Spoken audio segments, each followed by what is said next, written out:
And now, live from the Neverland Theatre, your host, Gary Starr. Stage 2. Screen.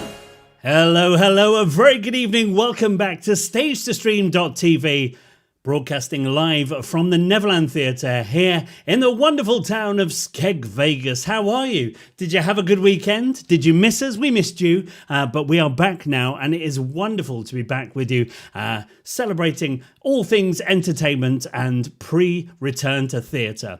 Now, before we start, once again, what we ask you to do is share this stream. Yes, indeed. Like this stream, like Kelly Rogan's done, and share it and get it out to all your friends, anybody who you think might appreciate watching this show. Yeah, it's true. That's all you got to do right now.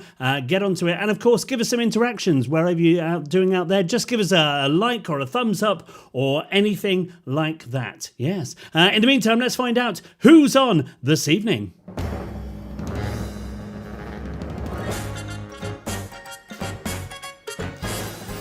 Live on Stage to Stream TV tonight, Jessica Knox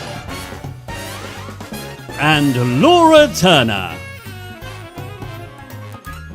It's all happening tonight, right here on Yes, wonderful lineup this evening. It is officially Ladies' Night. Yes, so we got some wonderful people to chat to this evening. And one thing we need to remind you, of course, is that tomorrow night we've got a fabulous guest for you, Mr. Robert Sherman, son of one of the Sherman brothers. And of course, they did all things like Mary Poppins. They did, well, everything Disney. So if you want to join us for that tomorrow evening, please do. It's going to be an amazing show. That's Robert Sherman tomorrow night here live on StageToStream.tv. Now, it is that time of the evening. I know what you're waiting for. We're all waiting for it. It's time to meet Right Hand Ruthie. Right hand Ruthie, right hand Ruthie. Right hand Ruthie. Yeah. Hello. Hi. How are you? Very good. How are you? You're living the dream. Oh. Have you had a nice evening? Yeah, it's been all right. Yeah, So a nice day? Yeah, I was say it's just started the evening, isn't it? Well, so technically it could have done, yes. Yeah. Yeah. Yeah, it's a good day. What have you done? What today? Yeah. Stuff. I went back into the house to the costume store Right. rooms. Did a bit of that. Glued my eyebrows. The usuals. Whoa, what? Glued my eyebrows. You glued your eyebrows. Explain more, please. Experimental reasons. Go on. Well, you know how I really don't know how to start this. So there might be a part coming up that I'm playing, Right. which I need to be blonde for. Right. And you can't have blonde hair with big black eyebrows. Brennan brows, they're awful. Okay. They've been with me all of my life. Mm. They literally go from one side to the other. Just big long eyebrow, one big eyebrow. Anyway, looks really weird with blonde hair. So I had to find a way to not make them black. So I thought I'd glue them down and then colour them in. Right. Yep. You know what that is, don't you? What? It's Ruth's fun fact of the day. You used to have big eyebrows that went one side to the other, but now you don't because, you're gluing them No, down. literally, it's called the Brennan brow, which is fine. It's not too bad on boys, big bushy eyebrows, but not so much on me. Okay. Literally starts in my hair, goes all the way over to the other side, joins in the middle and everything. Terrible. Sign of madness, apparently. What One big monobrow. is it? I thought that was hair on the palm of your hand. Looking for it is. No, that's the second sign. Yeah. You've just done both. Yeah. Good. Yeah. No, but anyway, Top banter. so you see them on the TV, like drag queens. They glue it down, don't they, with the purple glue and stuff. Yes, and I told you about this. Well- I said speak to Johnny. I haven't done that yet. You haven't spoke to Johnny yet, have you? What did you do? Oh, You I bought a Pritt stick, didn't you? bought some Pritt stick. Yeah. And how did that go? Not very well. Not very well. I wish we had photos of it to show how not very well it went. I look like a Klingon. Yeah. You know, I have the ridgy faces Yeah. at the top. I look like a Klingon. Too much glue. It was too much glue. Yeah. And it just didn't work because it was still, you could still see it. Yeah. Yeah, so now I've bought some red stuff to Apparently red cancels out, well, green. Okay. Black. Why was it green? Well, like, because Jack Greens, they put it on when they shave. If they get 5 o'clock shadow, if you put the red on, because it's opposite on the colour wheel, Right. it counterbalances. Do you not just have like a red face? No, because then you colour over the top. It like eradicates it, balances out the colours. Right. Supposedly, colour science. But yeah, I don't know. And I for some reason, I've just realised now that I've bought that orangey red powder to try and cover it, but they're black, they're not green. So it's probably not going to work. It's Ruth's fun fact of the day. Well, there you go. It's probably not going to work. No, probably not. Also, it's my brother's birthday today. Happy birthday, brother Brennan. Yeah. Yeah. Yeah, happy birthday, Mike. He's probably not listening. No. Yeah. That's it. Happy birthday. Happy birthday. Happy birthday. Well, there you go. Yeah. If he is, then happy birthday. If he's not, then He's it's probably wasted. not. No. I It's- don't know where he is, actually. Well, it's fine. Yeah. You can pick this up anywhere in the world. That's true. That's true. Yeah. Also, it's National Pig Day in America. National what day? Pig Day. Like the Porky Pig? Yeah. Oh, okay. What does that mean? They just like talking about pigs on this Okay. day. They like to Good. talk about pig facts and stuff in zoos and things. And although it does say that mainly in the Midwest, this popped up today. Anyway, In space. but they also celebrate by eating it as well. So, like, It's a celebration it's of a bit pork weird, then, isn't it? That Really, yeah. yeah, but that's like mighty pig. He's so clever. Great pigs, and they decorate as well. Apparently, I mean, I don't know just how much this is celebrated nowadays. If anyone in America is out there listening, have you tied a pink ribbon around a tree today? I think you should stop Googling, Ruth, Well, that for was just fun facts. yeah. Well, no, I was just looking for something else, and then that turned up. Yeah, it's too much. It's too much, Well, Ruth. because I was talking about the orange story with Adam yesterday. Adam's here. Hi, Adam. He was in yesterday, and we were talking about weird things. And I was telling him about the story of the oranges. There was a group of Chinese nationals or something, and they were They were doing a trip, and they had a lot of oranges, and they didn't want to pay for the extra carriage on the airplane. So effectively, what they did was they ate a lot of oranges at a very short space of time. And I thought it was £15 worth of satsumas, but it turns out it was 60. And they managed to eat them in 30 minutes, 4 of them. So, but the weird thing about that is that they sat on the aeroplane with the oranges in them. So it's the same weight, isn't it? Obviously, you discard the peels, but the main bulk of the weight is in the spherical part of the orange, and that's the bit that they all ate. So, yeah. It's Ruth's fun fact of the day. Excellent. Great banter, Ruth. Top banter. Let's get social right now and bring some other people into the conversation because I think we should. Tell us about Social Media Corner, which is where you are right now. Yeah, I'm here. Well, come and say hello. Not literally, you're not allowed to do that yet. Do it virtually. So hop on to stagetostream.tv on Facebook. If you're watching it on any of the other streams, stop watching it there. Come on over to the main one. Hop in the comments, say hello, give me a wave. Let me know what you were doing this weekend. That'd be nice, wouldn't it?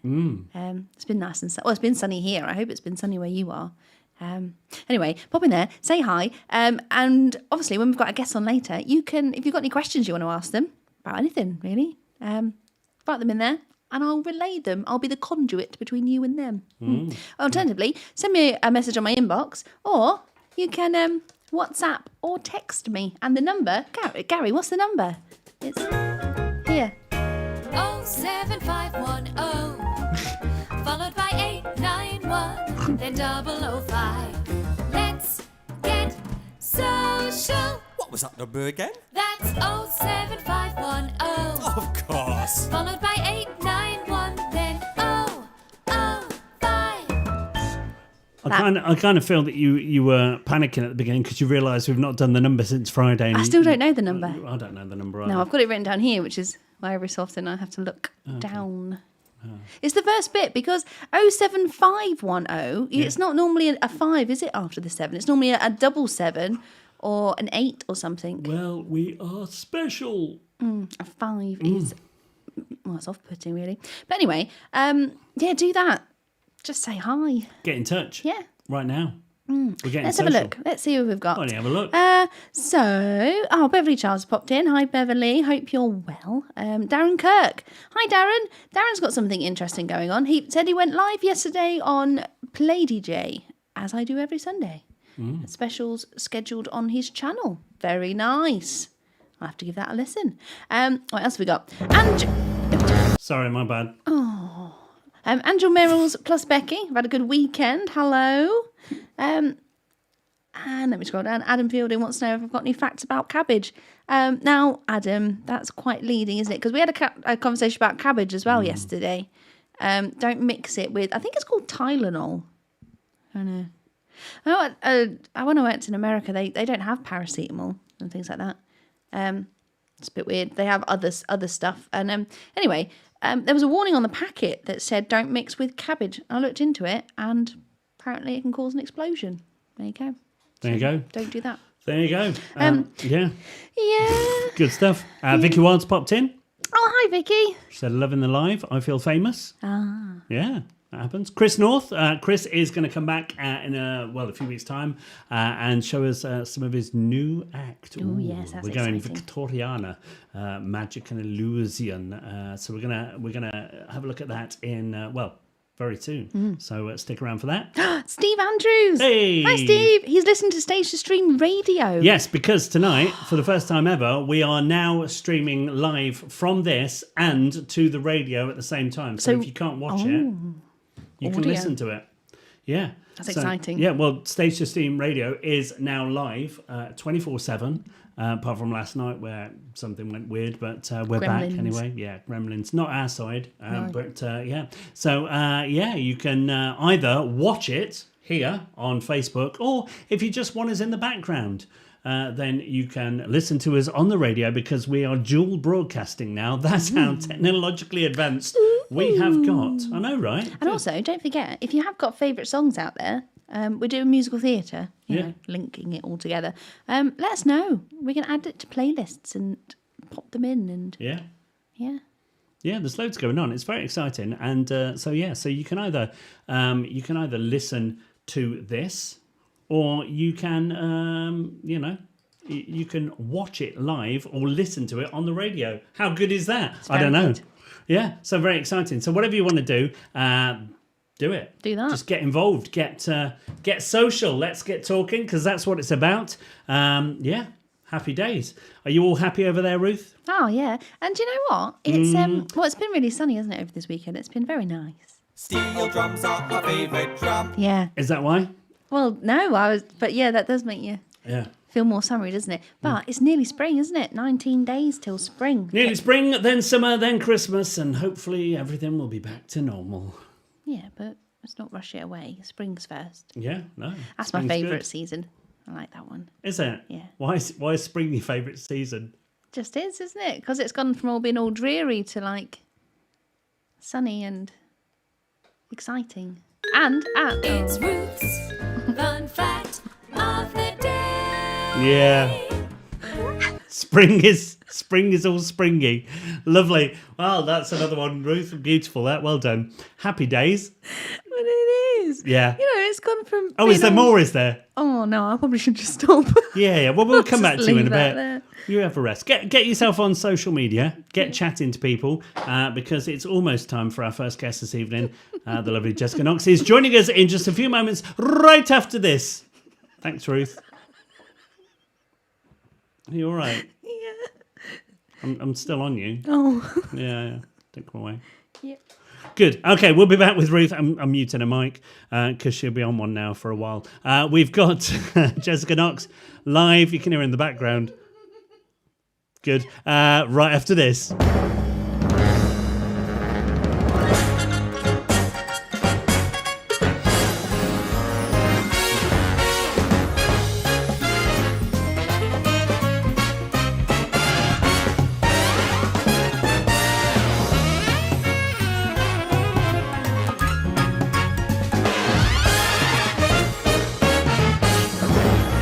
Stage 2.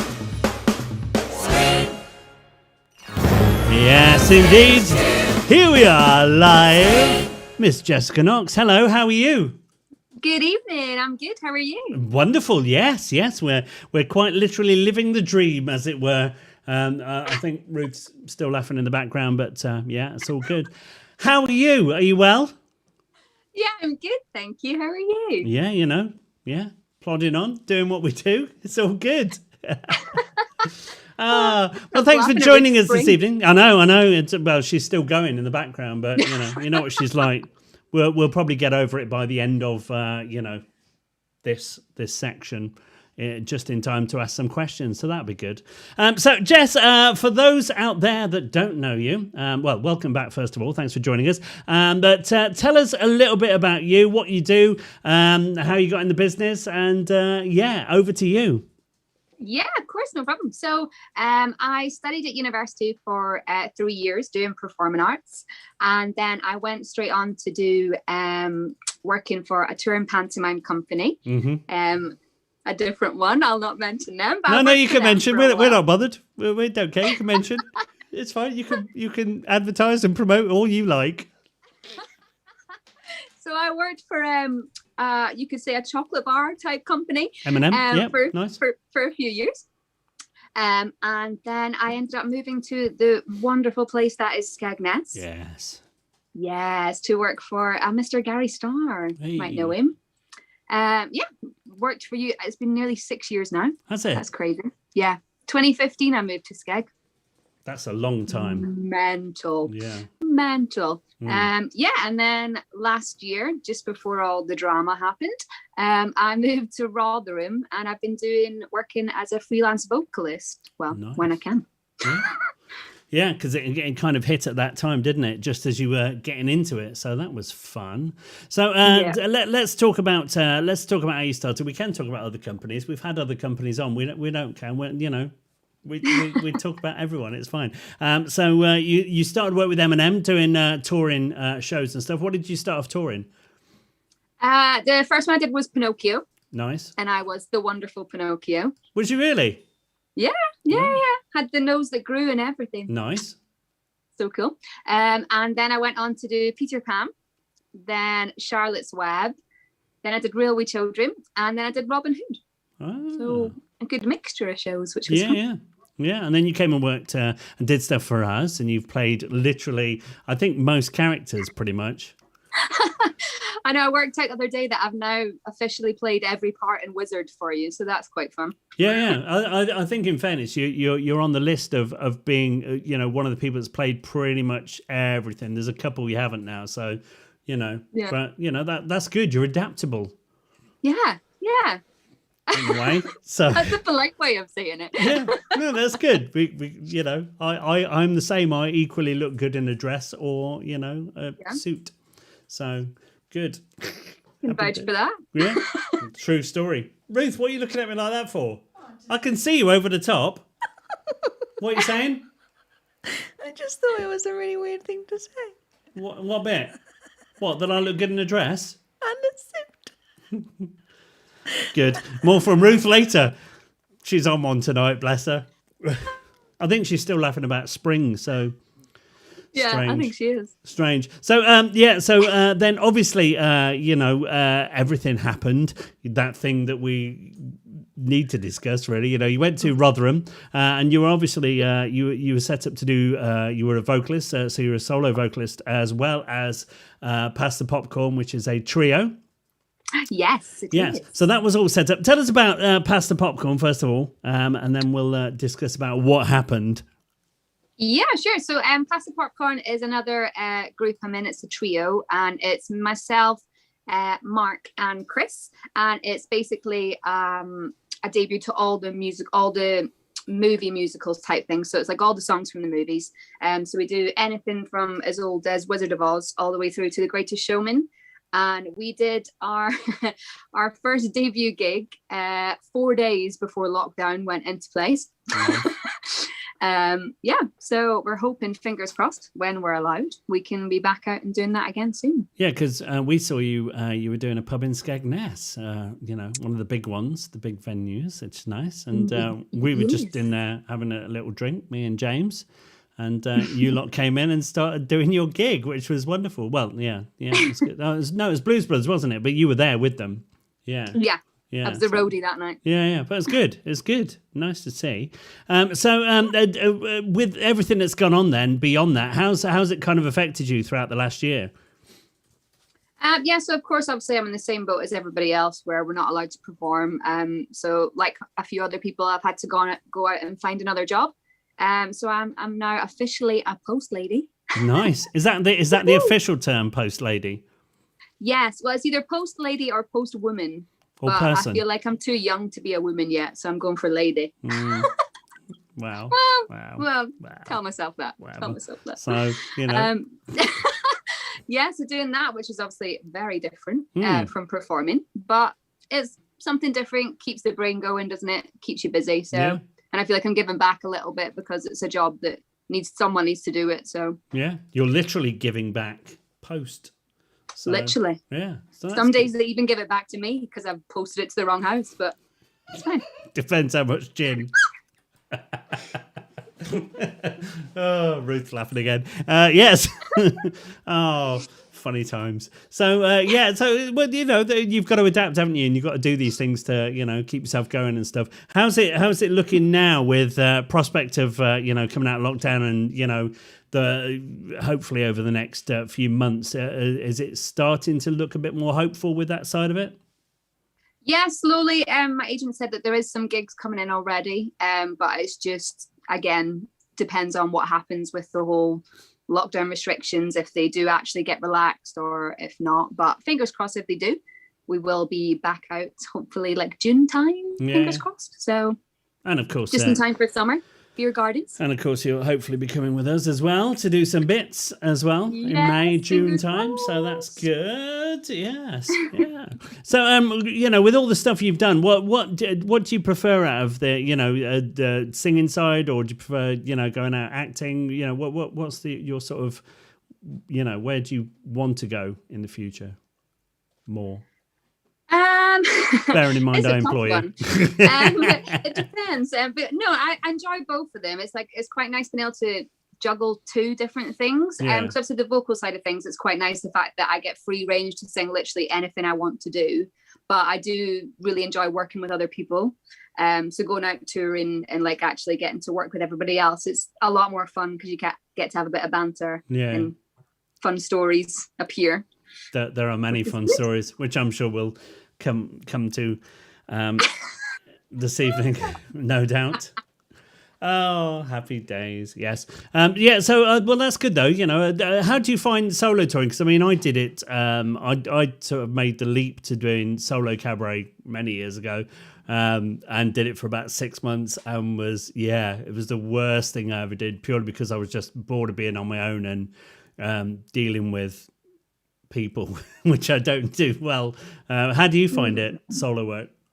Yeah, it can get lonely at times. It depends where you go. Like there's some venues, I'm sure you know yourself, that you get there and people act as if like you're their new best friend. They want to talk to you the whole time, and it's lovely like that. You feel involved, but then you do get to some venues that unfortunately they're all kind of stuck in their ways and don't want to talk to you. Like, you're the act and I'm the customer, so stay away from me. And I'm like, okay, but I've been sat backstage for 2 hours. Someone talk to me. I'm so bored. But yeah, no, like it is all right in that perspective. But there's been certain occasions where I'm like, I wish there was someone else here to like witness this with me. So I'm not like, people wouldn't believe me if I said it. Like there was one time I did a gig. And in fact, we'd just done 2 performances in the day of Panto. Nice. And I got in my car and went straight to a gig. And I got to the car park and I was like, is that no, it's not. I'll just do my get-in. So I did the get-in, did my gig. 3 hours later, packed it all down, got it in my car. And I was like, nope, I wasn't going crazy. There's definitely a horse in this car park. There was a horse literally right next to where my car was. And I thought I just imagined it because I was that tired. No. An actual horse was just chilling. Amazing. You should have brought it in, put it in the act. I know. Good. The thing I found with, like you say, depending on where you went, sometimes you were treated very well, and other times you were like, yeah. And I think what did it for me was the time that I turned up to a venue and they went, and I said, "Oh, where do I get changed?" And they went, "Oh, in the disabled toilet." And it was.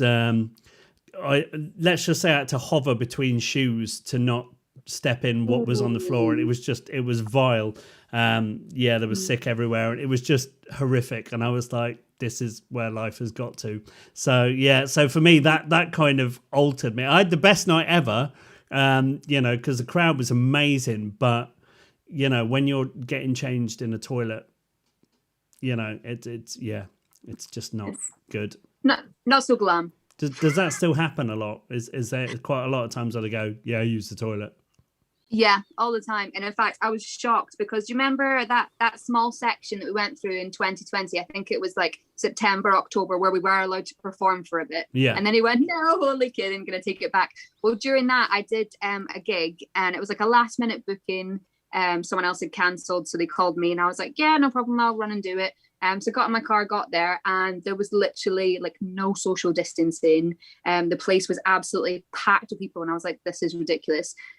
So I ended up changing where I was performing so that I was not near anyone. I was like literally stood right next to a pool table, but I was like, screw it, I'd rather do this and feel safe. Yeah. And it was a situation where the guy said, oh, he has to get changed in the toilet. So I was like, right, okay. Went into the toilet, and this is during like the whole COVID situation. Went into the toilet and there was like no toilet roll, and then I opened the only toilet that was there and there was a bucket full of sick just chilling in the toilet, and I was like, oh. See, that's what happened to me, but that was the point that I went, no more solo gigs, because when you turn up with 3 or 4 people, they can't go to the toilet. Well, I assume they don't, but they can't go in the toilet and get changed. So, or do they still? Luckily, no. We've had dressing rooms most time. There was one time we got changed in the cellar, which was quite interesting. Yeah, I've done that. It's cold. You do it quick. It's fine.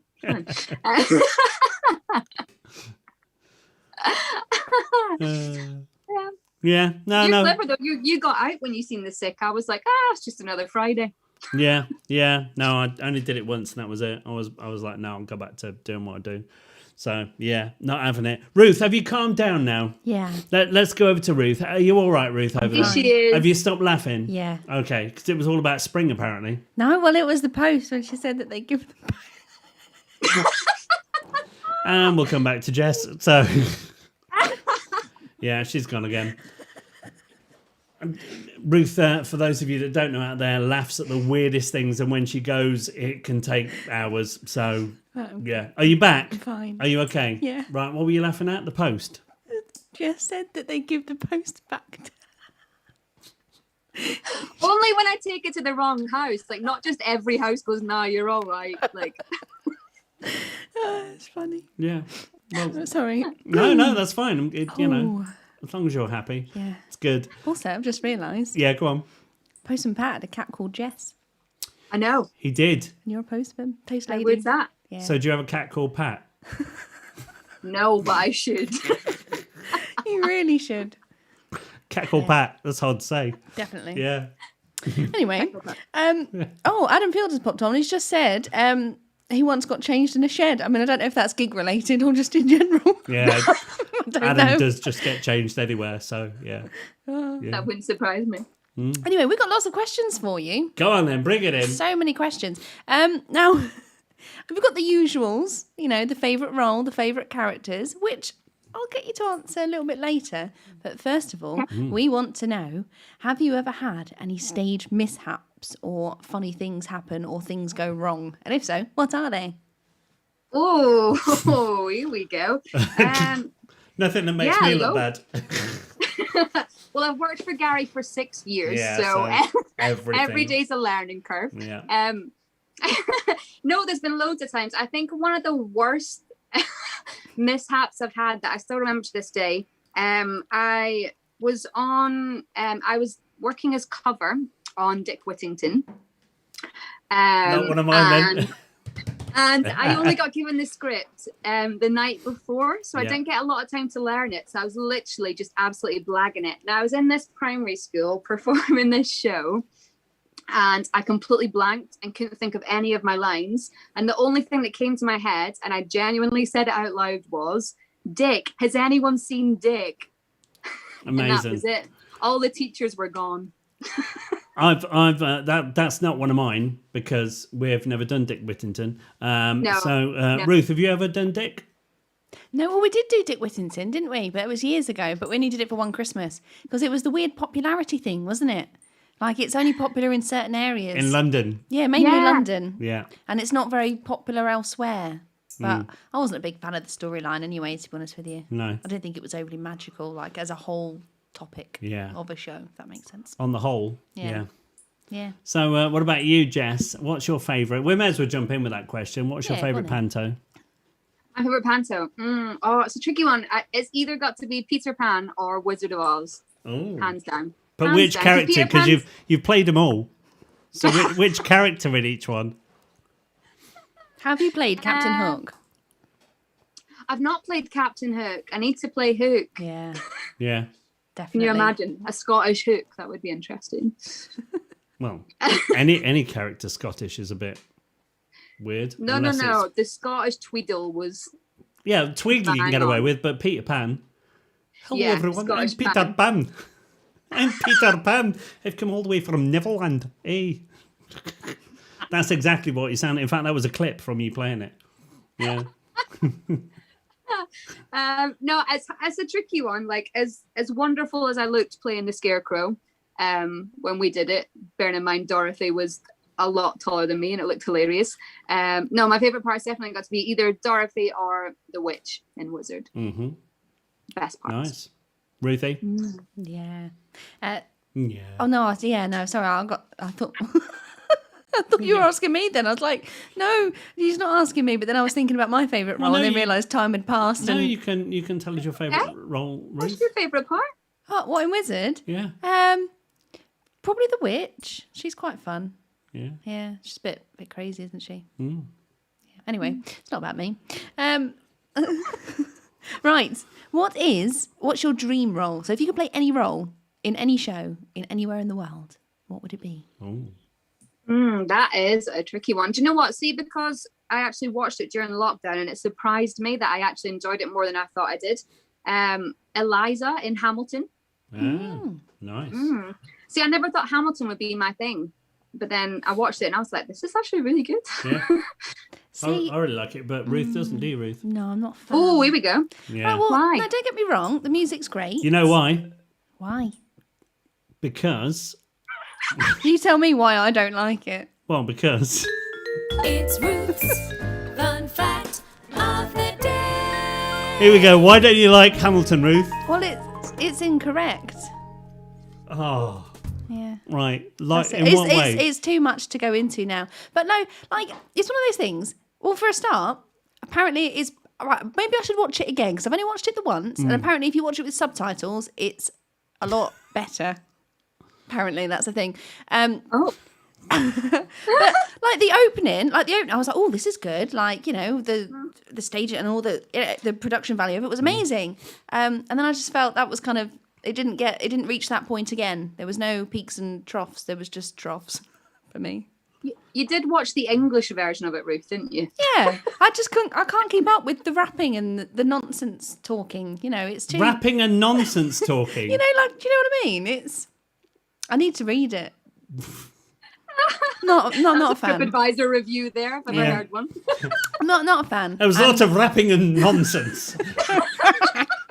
But you know, but then No, that's good. It's done now. You're isn't entitled to your opinion, I am Ruth, entitled and it's to my to your opinion. credit. Thanks. Yeah, I enjoyed it. Yeah. Normally you argue and say, No, well, no, not on here.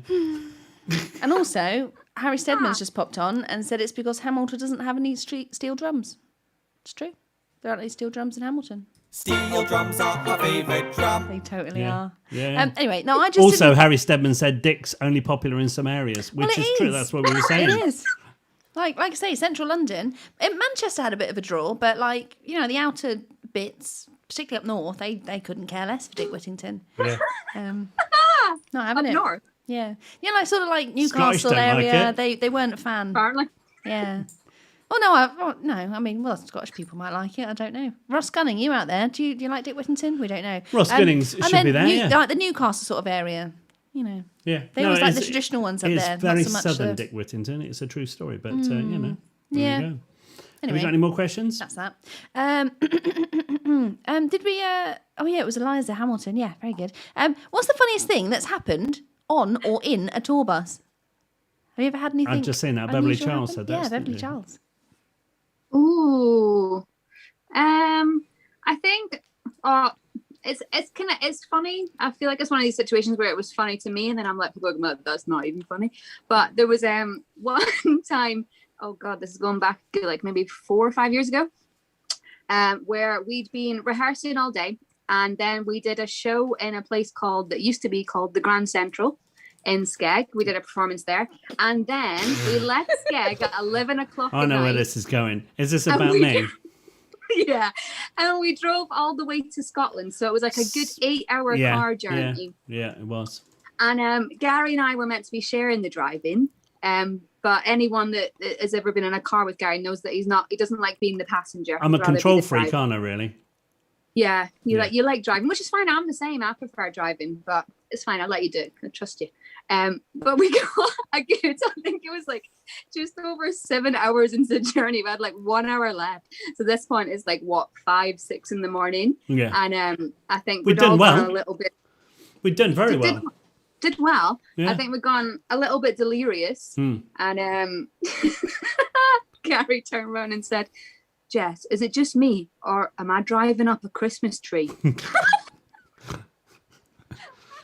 Yeah. So because the lights on the road, because they were going so fast, it looked like the little light, but like little baubles on a tree, little lights on a Christmas tree. I'd gone.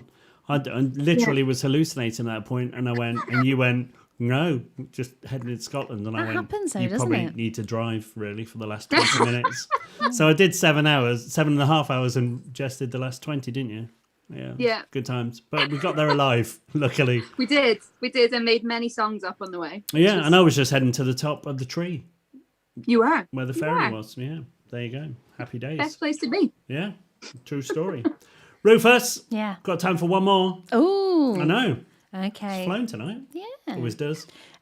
Which do you prefer? Because obviously when you worked with Eminem, they had obviously the more literacy-based shows. Which one what do you prefer? Do you prefer literacy-based shows? Do you prefer pantos, or do you prefer? With us. Or do you prefer gigging and doing like a live music gig? Not with us. Good choice. What do you prefer? I feel like there's an answer that I must say here. Like No, you can say what you want. There's no pressure.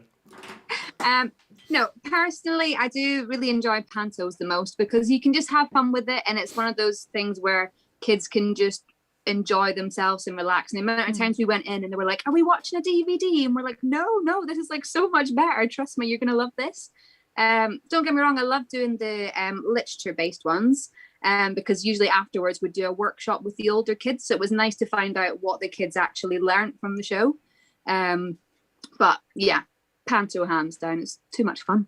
Yeah, Yeah. I agree. Do you know what? It's one of those things, isn't it? Like TIE can be frowned upon by a lot of people in the industry, and oh no, don't do that. But it's got such a great basis because for a lot of it, it's the first time children get to witness theatre. Not all children get to go to the theatre, and the response out of the children is amazing. So I think it's a fabulous job. I think it's really good. I agree. I agree. It is indeed. Jess, it has been an absolute pleasure chatting to you this evening. Thanks so much for joining us. What are you doing for the rest of the evening? Anything exciting? No, just finishing off my gin. Maybe not too much, as I am being a postie at 6:30 again in the morning. So Happy probably days. should. That's why she gives the wrong letters out. Yeah. I know. Yeah. True story. Way to be. It's been a pleasure. Nice to chat to you. Take care, and we'll speak to you again soon, ladies and gentlemen. Jessica Knox, thank you. Thank you.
Yes, indeed. You're watching StageToStream.tv live here from the Neverland Theatre here in the wonderful town of Skeg, Vegas. Hope you're enjoying this evening's show. Lovely chatting to Jess once again. We've got our next guest coming your way very shortly indeed. How are you doing over there, Ruthie? Are you good? Yeah, I'm good. Have you got any more interesting things to tell us? I was just thinking I should probably elaborate on the Hamilton thing. Go on then. Yeah, just say don't get in trouble. Go on. Well, no, because you're allowed to have your own opinions. You are. And, that's what makes the world interesting. Have your own opinion. Anyway, I was just going to say, Go on. so, yeah, it's just, for me, it's very good production value, don't get me wrong. It's very clever, but it's just not to my personal taste. That's good. On the flip side, Yeah. because I watched it on Disney Plus. Thanks, Disney Plus. Other channels are available. Watched Newsies later, not the new one. Watched the Very West End good, and that blew my mind. Phenomenal, Yeah. because that's more of an old style musical as well. So it's like huge, great, big ensemble numbers, and also it's just full of dudes dancing everywhere. Now I prefer watching dudes dance because personally I just think it's a bit more exciting, a bit more powerful. Do you know what I mean? Like Yeah. with flips and everything. Not saying that girls can't do that. Of course they can, but it was just very good. So if you get a chance to watch Newsies, definitely watch that because that was amazing. I think the other thing to mention as well with Hamilton, I'm a really big rap fan, so There you go, then. I appreciate that. See, I people are shocked when I say I've seen Eminem live 3 times. What an interesting story. No, it's true though. I've seen like Eminem and D12 and all that. Like, yeah, so I appreciate that side of it, and that's You liked Book of Mormon? I didn't. Why didn't you like Book of Mormon? It was horrendous. It's not my cup of tea. No, it was funny because I took you to. I've seen Book of Mormon a few times, and I took you to see it, knowing that you're quite easily offended, and literally sat there. Oh, we took my boy as well, didn't we? As well, yeah. So we literally. I took you a second time. No, I took you the first time to watch it. I'd seen it already. Literally, so I could watch you. Yeah. Yeah, it was genius. It's a good musical. Do you know what I find as well nowadays? They make musicals about the weirdest things, don't they? Mm. They had, I say nowadays, this must have been a good 10 years ago. They did Jack the Ripper, the musical, Yeah. and Bad Girls, the musical. Yeah. Both got very good reviews, but it's just like, where's the... How do you just decide to make a new musical? I'm going to make one about Jack the Ripper. That's odd to me. I might make one. No, I like that. Well, I know you would. I like that. And that's why, because there's always going to be a percentage of people out there that will like it and enjoy it, Yeah, which is why there's that much variety. indeed. So where did we go? We went to watch Lion King last year. Now, I watched Lion King. My oldest brother took me and my mum to see it when it first came out. Mm-hmm. So I would have been about, 9 or 10 maybe. And I love The Lion King. Anything Disney I love, but The Lion King was amazing. Like as a film, that I loved watching that, and I loved the music in it. So anyway, sitting there watching it, and I was just a bit like, oh, this isn't very good. Like I just didn't enjoy it at all. And I thought it's because I was too young. So last year we went back to watch it, didn't we? Just as disappointed for me. Yeah. But, it's like you can appreciate it. And of course you do. And you appreciate what people are doing. But The Lion King, I thought was just a bit... There was a lot of odd costumes in that. No, I don't remember the first time round. There was very symbolic costumes of, like when Simba and Nala are growing up and, being Phallic friendly. costumes. Yeah, a bit odd. Yeah. That's unusual. No, I like that. It was good. Yeah. I'm just amused by things like that. So it's good. But anyway, lovely chatting, Ruth. Yeah, sorry. No, it's good. It's good. It's Watch good that we can talk about these Newsies. things. Watch Newsies. That's Definitely. good. It's good that we can look at these things. We're going to be chatting to our next guest in just a moment's time. Don't go anywhere. Right after this.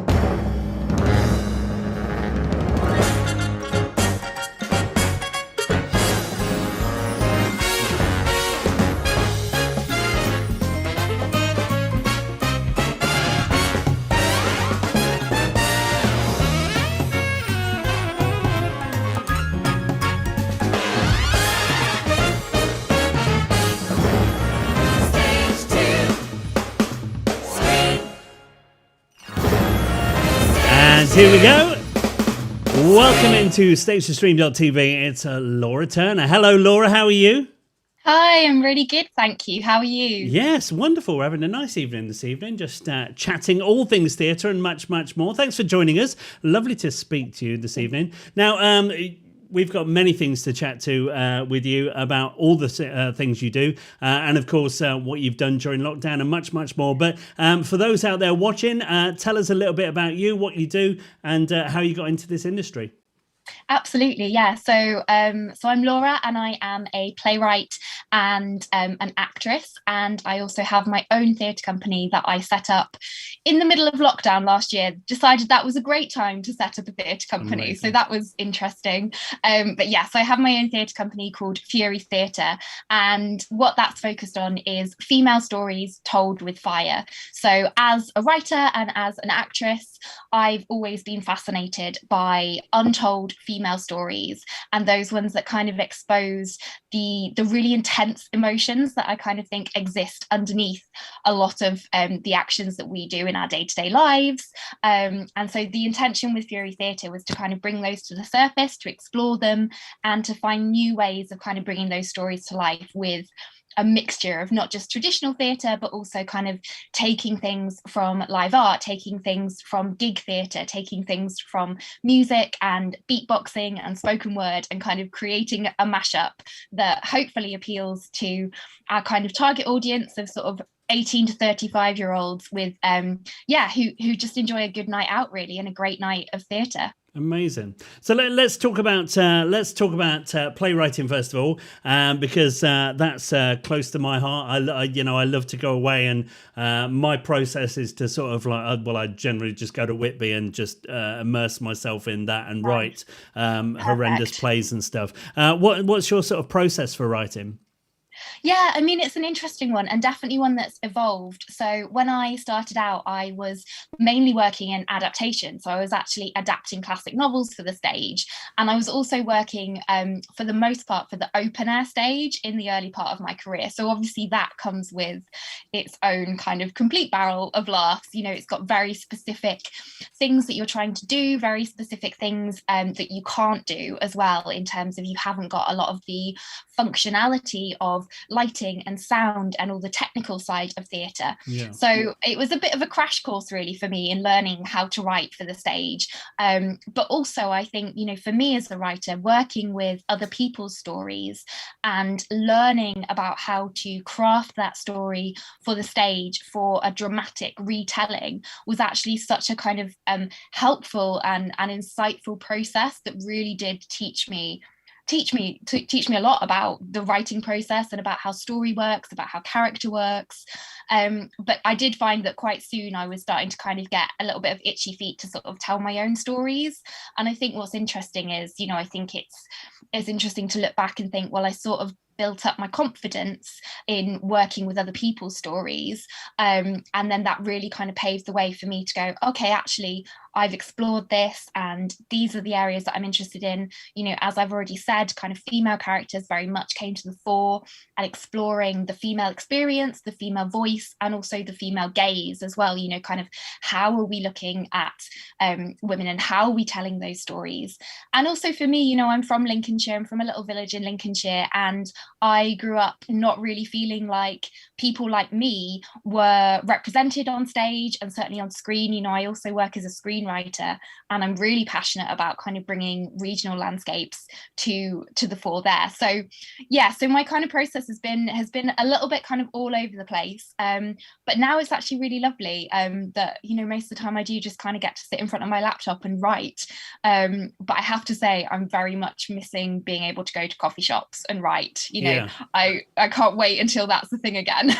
Yeah, absolutely. So do you find that now you've sort of evolved with your playwriting and stuff, are you writing more sort of are you still going factual, are you going fictional, is it you know, where are you sort of taking it now? Interesting. I mean, quite a blend, to be honest. I think I always take a lot of inspiration from real life events.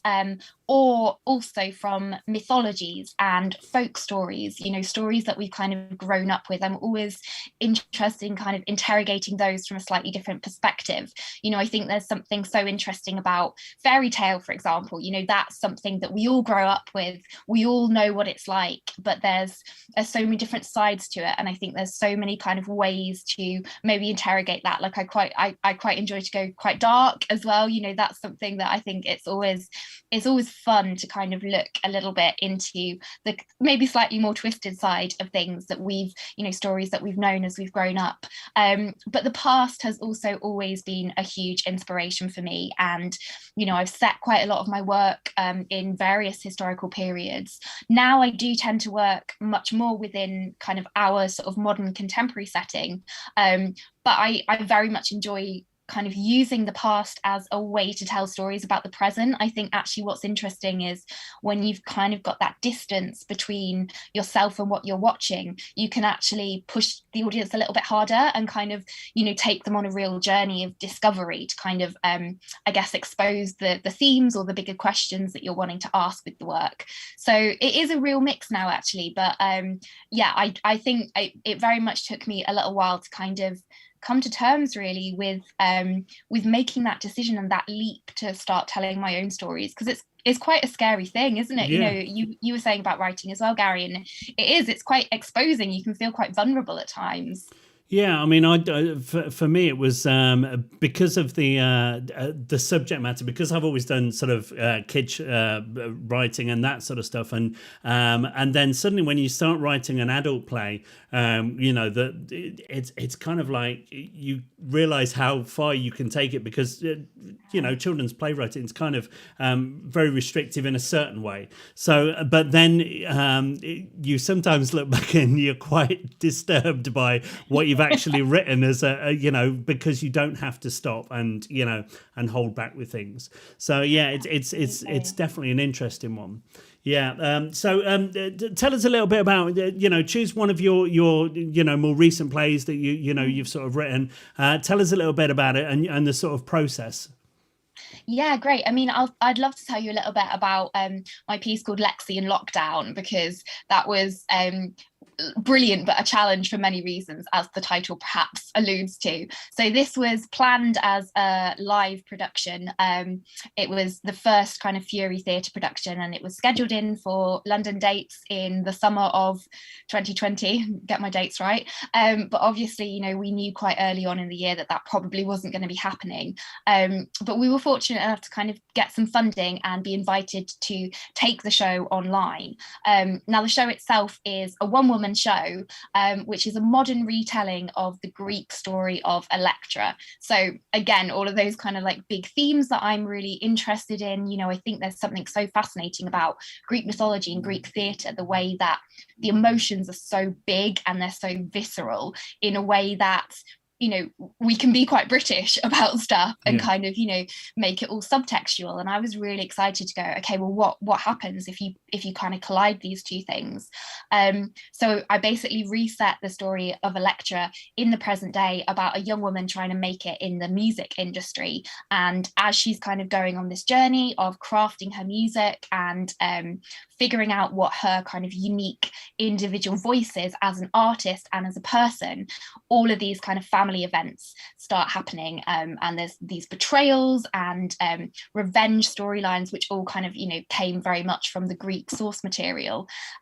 So as I say, it was very much kind of conceived as a very live piece of gig theatre. So the challenge to take it online was a tricky one, but actually it was such a brilliant process, because I ended up working with Marina, who was a performer and also musician. So she created original songs for the piece, which she performed. And then the director, Ellen, and we rehearsed the whole thing over Zoom, which was, in the early days of lockdown, before everyone was completely used to doing everything via Zoom. It was quite the baptism of fire. But what was interesting was that actually it was still a really creative process, and we still very much felt as though we'd been collaborating together. It almost felt like we'd been in the room together. It was a really strange sensation. and what we did it as a YouTube live video. So essentially, this kind of format of an artist taking their work online when they can't go out in the world and perform their gigs, and she narrated the story through a mixture of spoken word and more traditional kind of narrative storytelling, and then the music as well, which was just such a kind of key part of the lifeblood of the piece to really bring it to life.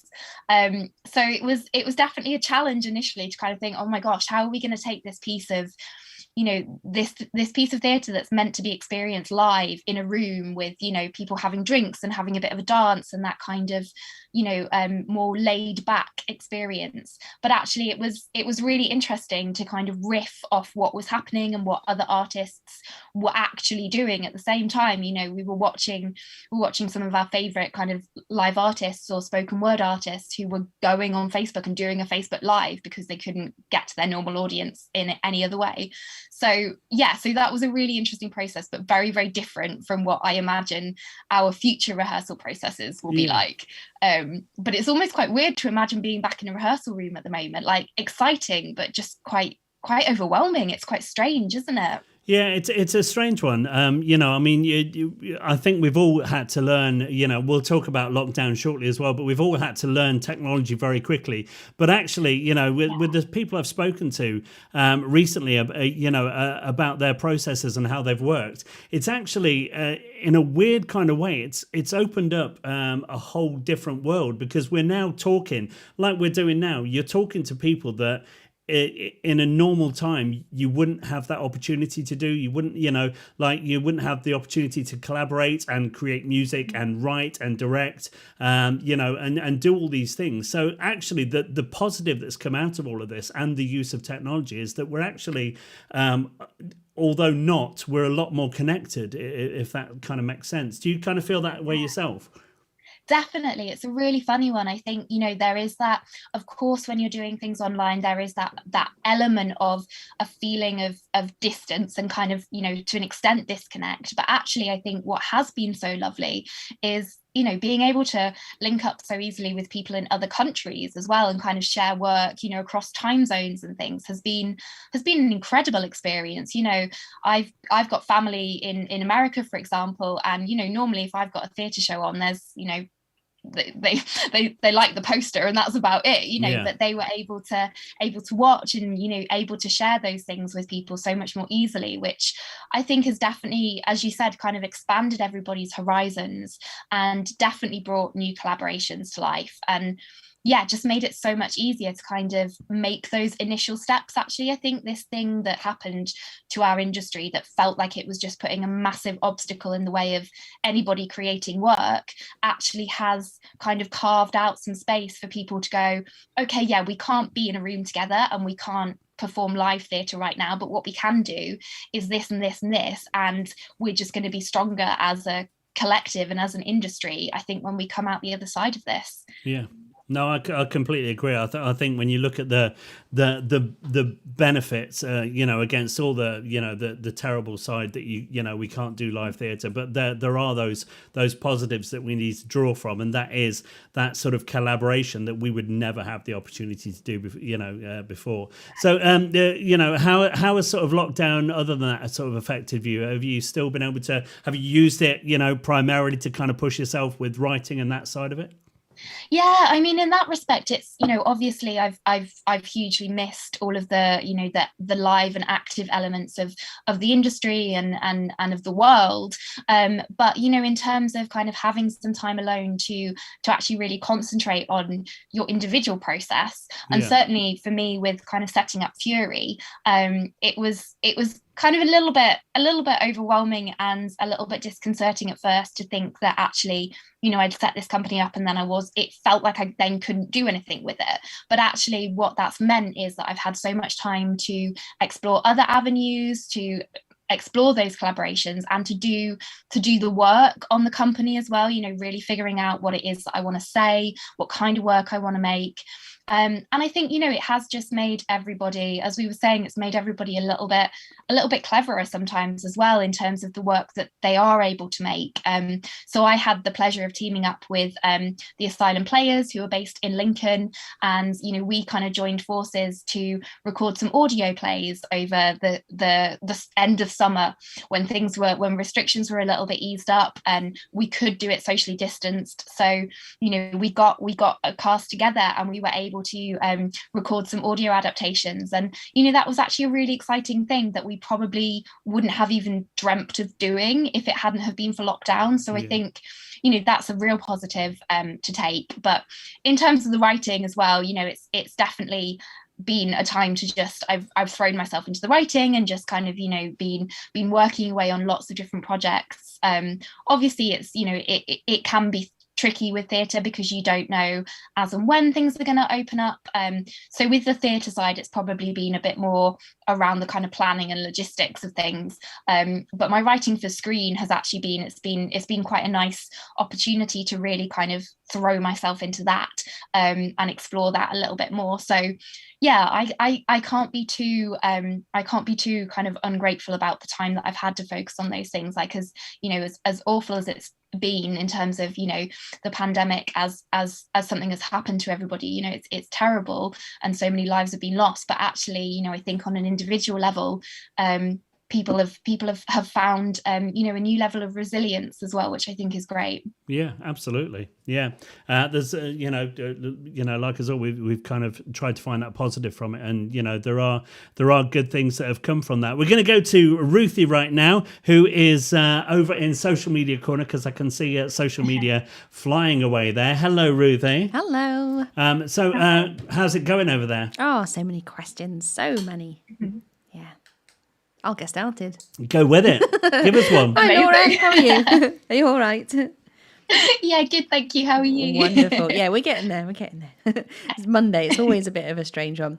Okay, we've got so many different questions. So we're going to start off with this one. When you start a new project, so when you're looking to start, create a new piece of theatre, how do you go about the process? Do you go straight to your computer and you start typing straight away, or are you more the sort of person that scribbles in a notebook, has lots of ideas and waits for that to sort of build over time before sitting down and piecing it all together? Interesting. Yeah, I'm definitely a notebooker. Like I did go through a phase actually kind of a few years ago in the sort of earlier days of my writing career where I put aside kind of pen and paper and did everything on the computer, and actually I very much got to the point where it felt like it no longer was useful. It was kind of sapping my creative energy. Actually, I think there's something really lovely and instinctive about getting back to having a pen in your hand, having a notebook, and being mobile as well in that way, not being locked into your desk, being able to go and sit outside in the garden or go for a walk and take your notepad. I often find that going for a walk is a really kind of key and important part of any creative process. I think when you can get so focused when you're sat looking at a screen that actually you just need to get out in the world and kind of have a little bit of perspective and a little bit of distance sometimes. And the amount of times I've been kind of stewing over an idea, kind of thinking, I just can't quite get this, I don't know what it is that needs to happen, and I've kind of reluctantly gone out for a walk because it's reluctant because I'm thinking I want to crack this, like I want to just plow through. But actually I think it's so refreshing to go and be among people as well. I think certainly when you're writing plays and screenplays, dialogue is obviously so important, and it's just so useful to kind of be around other humans. And even not to say that I constantly eavesdrop, but I'm sure I probably do a little bit of that and kind of pick up a little bit of character inspiration now and again. But just to be surrounded by the way people speak and the different kind of intonations and accents and dialects, it's I think it keeps your imagination fresh. So so I have to admit that's definitely the part of things that I'm looking forward to, like post lockdown, being able to be eavesdropping on people in coffee shops. That's just what I do. Yeah. No, I get that. I completely get that. I think when you're sat with computers around you and stuff, I'm exactly the same. You've got too many distractions because you can go, I'll just jump on Facebook and I'll just do a bit of this and a bit of marketing, and you sort of get sort of sidetracked from everything. Whereas when the reason I go to Whitby is because nobody knows me, but I can go and, I mean, the first one I did, I literally sat in Whitby Abbey with a pen and paper and just, wrote for a few hours, and it was tipping it down with rain, so there was nobody about. But yeah, that sort of process for me is where you have to get away from the technological side, because there's too many distractions always. Yeah, and getting away sometimes from your kind of your locality as well, like your real life, like as you were saying, kind of going somewhere completely different where nobody knows you. It kind of frees you up sometimes as well, doesn't it? Like I'm really excited for the time when I can just go somewhere and sit on a beach or whatever and just get my notebook out. Yeah, definitely. Ruthie, back to you. That was a good question. That was Beverly Charles brought that one in. That was very good. She's kind of the same. She's saying that she finds that the technology does hinder the creative process sometimes, which definitely. Yeah, you're right. It's just notifications, isn't it? And also, it's just so easy just to go, I'm going to go off and do this. No, you're absolutely right. Okay, question 2. This one is from Adam Fielding. He wants to know, have you got an untold story that you're dying to tell, but you haven't started work on yet? Oh, good question. That's very, I mean, this is the thing, isn't it? I think it's so interesting when you're at the moment, times like this, when you're kind of semi-prevented from moving forwards with projects. What I have found is that sometimes I'm just like, I feel like I've got this backlog of ideas that I'm kind of thinking, there's so many, and I'm almost not quite sure which one to focus on at the moment. So at the moment, I'm kind of in a little bit of a trend of using Greek mythology for inspiration. So I've been working on another piece which I'm really excited about, and is going to be the next kind of little mini Fury project, and that's retelling the story of Cassandra from Greek mythology, because I think she's such a kind of overlooked character, and actually when I started kind of delving into her story, there's so much about it in terms of the way that we present ourselves and the way that we kind of construct a version of reality, in terms of just our social media profiles, or the way that we like to portray ourselves on Instagram, with the photos that we choose or the filters that we choose. And there's so much kind of around that idea of questioning image and questioning the empowerment, the sense of empowerment that can come through being selective with your image. So that's what I'm kind of really interested in at the moment. That's the kind of I suppose that's my sort of untold story of the moment. And as I've kind of mentioned before, I think, for me, it's always about finding the contemporary resonance as well. It's kind of going, okay, there's something in this story that I'm really interested in. How does that relate to today? And how can I maybe at the moment in particular, it's kind of thinking, how does that work online, and why is it specifically created for the online format? So, the previous one was a Facebook Live. This is going to be an Instagram live video. So, just kind of working with the different means that we've got available at the moment, I guess. Amazing. Ruthie, back to you. Yeah, okay. So going mental, innit? Watching social media, flicking past now. So many questions, I know. So obviously you produce and create a lot of theatre, but do you have or enjoy a particular style or writing when it comes to watching something? So I suppose what I'm trying to ask is, have you got a particular favourite type of theatre or a show or a piece or something that you've watched yourself? Interesting. I think when I was growing up, I loved drama. So anything that was just kind of pure drama, I was absolutely sold. I think what's been interesting in the last few years is that my tastes I still love drama, and I think I always will. Like, I'll always be driven by the dynamics between characters and between people is on stage or on screen is just always fascinating. But I've definitely kind of started to enjoy genre pieces more. So particularly, I mean, with my screenwriting, it's a little bit different, but kind of thriller and horror are very much genres at the moment that I'm really interested in, which was definitely not something that I foresaw coming. Like, it's very bizarre how how your process and your likes and dislikes can kind of evolve. But I would say, to be honest, like it was interesting listening to you guys chatting just before I came on, because you were chatting about musicals, and to be honest, musicals have always just been been such a big part of the kind of the theatre world that I have loved. I think for so many people, they're often the kind of, first experience of storytelling. And I've got such kind of vivid memories of, going to see Billy Elliot for the first time, for example, and just being completely gobsmacked, like, just watching the whole thing in awe. And I think it's interesting, like, I think, I don't see myself as a musical theatre writer. I never say never, but that's certainly not a genre that's kind of come up as a potential, certainly career-wise yet. But I just absolutely love going to the musicals. Like, I think there's something so potent and powerful about that combination of storytelling and music. So I guess that's probably one of my preferred genres at the moment. Love it. Nice. I'm going to pop up and just say hello to Steve Gillard, who's popped up in the chat. He's also got a question as well and saying, having come this far in your career, is there a piece of your earlier writing you'd like to revisit with your current level of skill and experience? And hi, Steve. Hope you're well. Oh, interesting. Great question. I think it's interesting. I think when you do work through lots of different projects, you do look back on things, and there is definitely certain things that I look back and they feel kind of unfinished. It feels like there's still something there that I want to interrogate and push forwards more. And actually, probably the piece that I would pull out at the moment is a play that I wrote called The Buried Moon, which was one of my first kind of original full-length produced pieces. So it was kind of quite early on in that evolution of my career where I started writing my own stuff. And basically it's inspired by The Tempest. I've always been fascinated by Shakespeare as well. He's been a huge influence on me as a writer and an actor. And I was always intrigued in kind of this strange relationship that kind of exists between Miranda and Caliban within the play. And there's all this kind of insinuation of things that have happened between the two of them before the play, and kind of an attack by Caliban.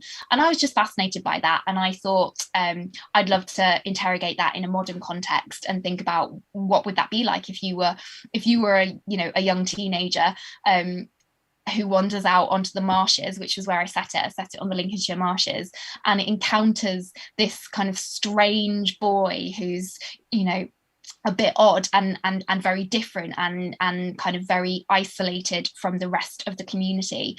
So I wrote the piece and I loved working on the piece, and it was just a two-hander, so it was very kind of intimate, and a really, really lovely project to work on.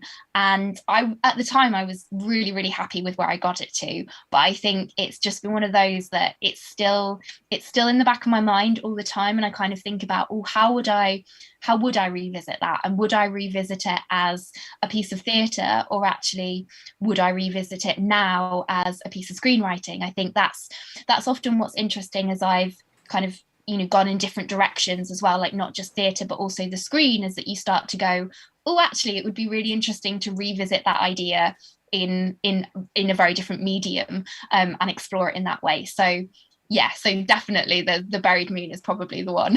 Love it. Ruthie, we've got time for one more. Ooh, okay. We're going to finish off with, which is your personal favourite or story that you've written / produced?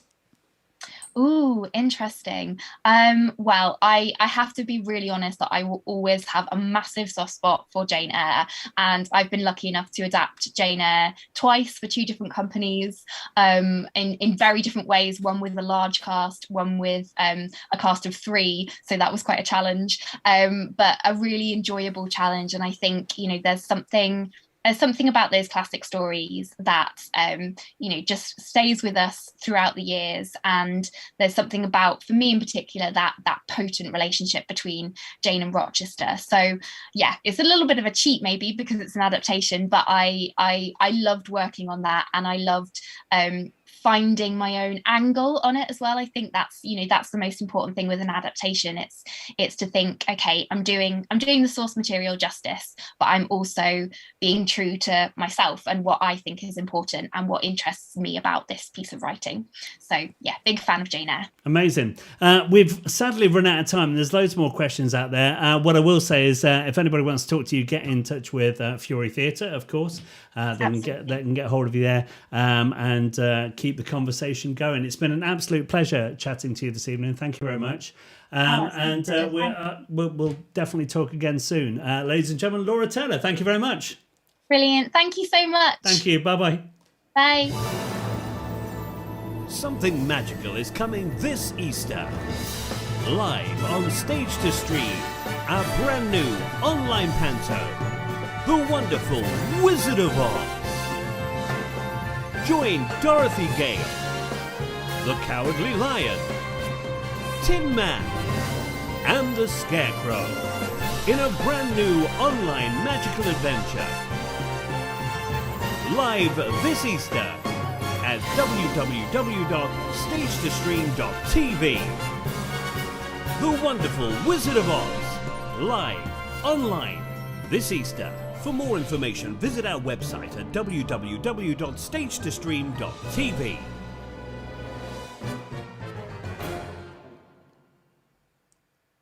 Yes, very exciting indeed. Wonderful. Thanks very much there to our guests this evening, Jessica Knox and, of course, Laura Turner. Wonderful bit of diversity there and chatting across the board about entertainment this evening. Really enjoyed that. How about you, Ruthie? Yes, so as always, I always have fun. Yeah, it was nice, wasn't it? Yeah. So it's almost time to go, Ruthie. Oh.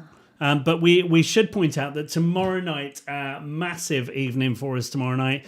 We've got the fabulous Robert Sherman live on stagetostream.tv.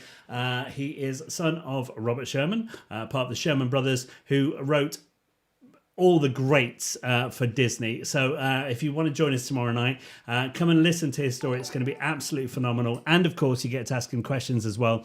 Do not miss it. It's going to be wonderful. Yes.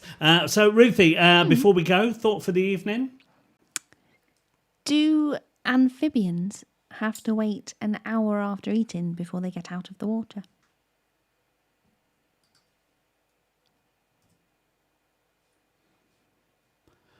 Can you do that as a fact? No, because it's a question. It's not a fact. I can't do. Okay, can you make it a fact? Amphibians wait 1 hour before getting out of the water after eating. Much better. It's Ruth's Fun Fact of the Day. Oh, you see, it's got to work. It's got to fit in with the narrative. I don't think it's true, though. No, probably not, but it doesn't matter, does it? It's a It don't fake matter. fact. It don't matter. It could be fact. It could be fiction. You've got an interesting night this evening, haven't you? Because you're jumping after this onto... Link's camera action. Yes, you're taking part, aren't you? I am. Which is wonderful. See, this is why it's good to talk, because, something's come out of that. We had them on the show a few nights ago, and you're jumping on there very shortly indeed, and taking part. What are you going to be doing, Ruth? Well, hopefully, fingers crossed, I'm going to be an actor. Excellent. What actor? I know. Amazing. Just off the old acting skills. Love it. Yeah. Well, you played Thingy, didn't you, in Thingy? Brilliant. It was memorable then, was Good it? story. It's almost as memorable as... Steel drums are my favourite drum. They are. Good, yeah. No, you played some good parts Thanks. over the years. I was trying to think of, that one. It's gone. Brilliant. The old lady. Oh, why is that gone? That's my age kicking Lady in. Killers. Lady Killers. Oh, that was years ago. Yeah, but it was good, and you did it here, live on stage, and you learned that part like a few days before and did the whole show, which you're on the whole show, so that was good. Yeah. Yeah, it was good, wasn't it? Yeah, it was good fun. I enjoyed that. Aged you up, and it was good. Yeah. It's been a pleasure. Thanks. Yeah, thanks for your fun fact of the day. You're welcome. It wasn't really a fact, though. Have you got any more? Give me something to leave with. Some cheese is illegal in America. It's what's the name? Kasumazu. Amazing. It's illegal in some states. It's Ruth's Fun Fact of the Day. That's because it's pretty disgusting, though. It's something to do with fly larvae and stuff. It's grim. Amazing. Yeah. Say good night, Ruthie. Good night, Ruthie. There we go, Ruthie there, and she'll be back tomorrow along with me, and of course Robert Sherman live on stagetostream.tv. Do not miss it. It's going to be a cracking night tomorrow. Tell your friends, get involved, and of course get involved in the chat and much more. And if you do want to speak to Laura a little bit more about Fury Theatre, jump on there as well. Get involved. It's all about talking and getting together. Hope you've enjoyed yourself this evening. Nice to see so many of you here this evening. Don't forget to join us tomorrow. But for now, from all of us, a very good night until we can get back in the theatre. and then we'll still be here. Good night.